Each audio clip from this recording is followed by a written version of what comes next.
The project comes in association with a module that I developed called Interactions with the Environment.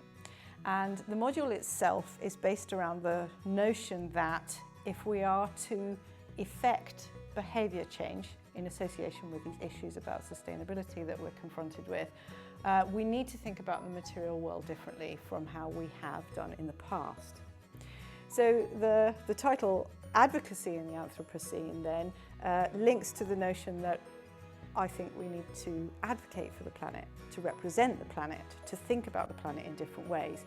So the course Interactions with the Environment, when looking or provoking the students to look at the material world in a different way, I'm asking them to be the custodians and the guardians of the planet in light of the fact that we could be the things that are damaging it.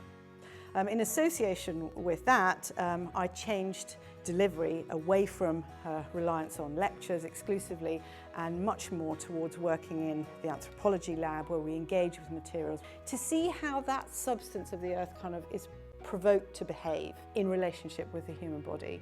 How it's in a way to try and find the voice of the material. We also decided to create our own landfill site in the class. So as each week went past, we accumulated rubbish, piled up this landfill site in the middle of the classroom, which the students didn't realise I was going to ask them to engage with at the end of the course. Now, we'd looked at rubbish through history, we'd looked at archaeological middens and how rubbish piles in prehistory are considered, something like, they could be considered something like a status pile. This is how much I consume. And we look at how now we have different conceptions about hoarding, about consumption, about accumulating, and about creating waste. We looked at creating waste in Africa and how waste is understood very differently in different cultural settings and different continents.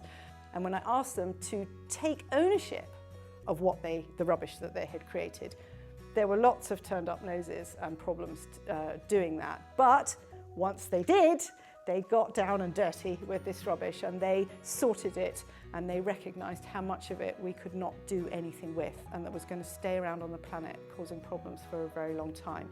And they were horrified at the amount of rubbish that they were creating in just one small term, just that one class. What's happened to this group of students is that they've realised that they are the people who are creating these things. It's not somewhere at a distance. It's not somewhere else. It's not a landfill site somewhere far, far away. Oh gosh, what a terrible thing. Look at that landfill. The landfill was there in the room with them. They couldn't get away from it, and it was theirs, and it was of their making. At root, what happened then was they realised their responsibility and that they can make a difference by changing their behaviour. So the basic kind of tenets of this module link directly with Inspire's agenda, so the university's sustainability agenda as through Inspire, because not only are we covering subjects and topics in a particular way, focused through the lens of sustainability, but we're also creating graduates who will be those people who know how to address problems, who recognise problems, who seek solutions, and who go out with a culturally sensitive sense of their citizenship. Who are active, who are leaders, who recognise where change needs to be made in their own behaviours. But this format of module allows that to be the case. So I wish other institutions would pick up this model.